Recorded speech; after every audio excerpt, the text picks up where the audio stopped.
রাজধানী আগরতলার উদীচী ক্লাবের পর এবার তেলিয়ামুড়ার দুই সিন্দ্রাইয়ের রবীন্দ্র সংঘের পুজো ঘিরে চাঁদাবাজির অভিযোগ। ইতিমধ্যে অভিযোগের পরিপ্রেক্ষিতে ব্যাপক চাঞ্চল্য এবং পুলিশি হস্তক্ষেপে দুজনকে গ্রেফতার করা হয়। জানা যায়, জাতীয় সড়কে বিভিন্ন যানবাহনের গতিরোধ করে রবীন্দ্র সংঘ ক্লাবের সদস্যরা সোমবার গভীর রাতে যখন চাঁদা তুলছিল, তখন দীপক দেবনাথ নামের জনৈক ব্যক্তি লরি নিয়ে আগরতলার দিকে যাচ্ছিলেন।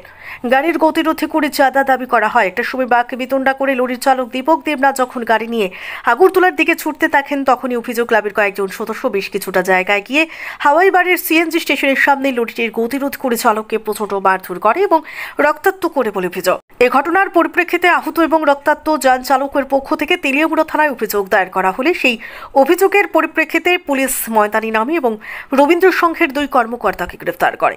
গোটা বিষয় নিয়ে খোঁজ জেলা অতিরিক্ত পুলিশ সুপার প্রবীর পাল বলেন, এ ঘটনার পরিপ্রেক্ষিতে জেলা শাসককে অবগত করা হবে এবং পরবর্তী সময়ে জেলা শাসকের সিদ্ধান্তের উপর নির্ভর করবে আদতে রবীন্দ্র সংঘ এবার পুজো করতে পারবে কি পারবে না তা বিবেচনা করা হবে।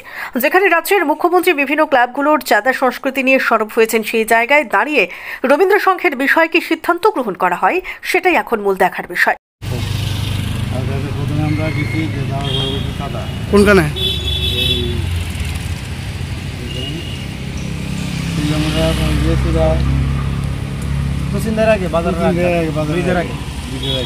ক্লাবটার নাম কি জানেননি?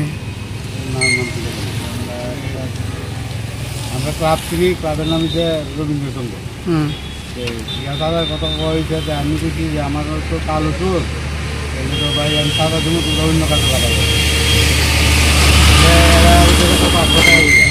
আমি বলছি ভাই 500 টাকা তো করতে দিব, তাহলে এরা লাস্ট টাকা 100 দেওয়া হোক। আমি যে এটা করছি যে 100 আমি 100 দিই জায়গা। ওই টাইমটার মধ্যে থানার গাড়ি গেছে। থানার গাড়ি যাওয়ার পরে বুঝছে যে এই স্যার বুঝি কেন তোমরা কী থাকো, আমি স্যার এক কইতেছে যে স্যার তার সাদা লেখার থেকে। তখন স্যারে বুঝছে যে তোমরা যাবা আর এখানে দাঁড়াইও না। তো যখন স্যারের কথার সাথে সাথে আমরা গেছি এটা ফাইটেছে আপনার ওই আমি কয় সিএনজি ফাইটে গেছি, সিএনজি ফাইটে গেছি, একটা বৃষ্টির ফাইটে গেছি। কতটুকু পরে তারা একটা ইকো গাড়ি লিয়ে গেছে। গিয়া সেটা কইতেছে যে এই এর গাড়ি আটকে এটা মারছে। এরপরে আমার এই কইতেছে 200 টাকা দাও, আর নাইলে পরে দেখুন আমরা এটা। এরপরে আবার কিডন্যাপ করে লাগবে, তুমি চলস তো তোরা কিডন্যাপ করে দেখাই দিবি। কারা কইছে? যেমন লাগবে কারা কইছে? ওই বাইকটা করে একটা ছেলে, আর ওই এটার নাম ম্যাডাম যেটা মারছে। নাম কি দা? চিনতে পারছেন নি করে? এমনি চেহারা জানি, নাম তো জানি না, এটা তো ক্লাবের লোকগুলো। আপনার নাম কি দা? আমার নাম অজিত দেবনাথ। আর আপনার? ধ্রুব দেবনাথ। আপনার বাড়ি ওখানে?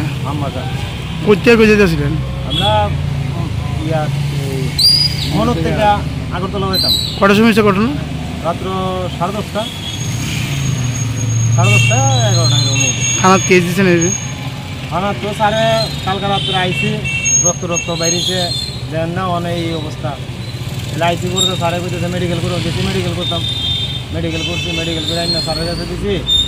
কইছে আমরা ফোন করবো, ফোন করবো কইছে আমরা গেছি গাড়ি নিয়ে।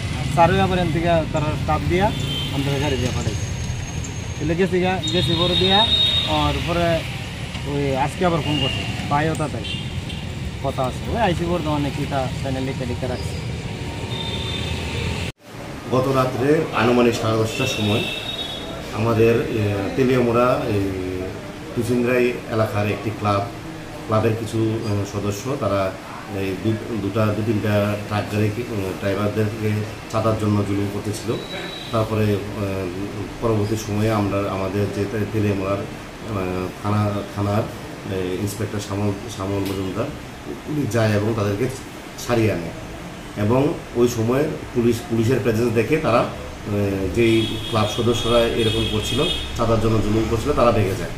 আজকে এই পরিপ্রেক্ষিতে আমরা একটা তেলিয়ামুড়া থানায় একটা কেস নিয়েছি, এক্সটর্শনের একটা কেস নিয়েছি, এবং আমরা এখন অবধি একজনকে আমরা অ্যারেস্ট করেছি। এবং আগামী দিনে যে কোনো ক্লাব করুক, যে কোনো ক্লাব যদি এরকম করে, এবং স্ট্রিক্ট স্টার্ন অ্যাকশন নেওয়া হবে। আমরা আমাদের রিপোর্ট পাঠিয়েছি ডিএম এর কাছে, ডিএম এটা বিবেচনা করবেন।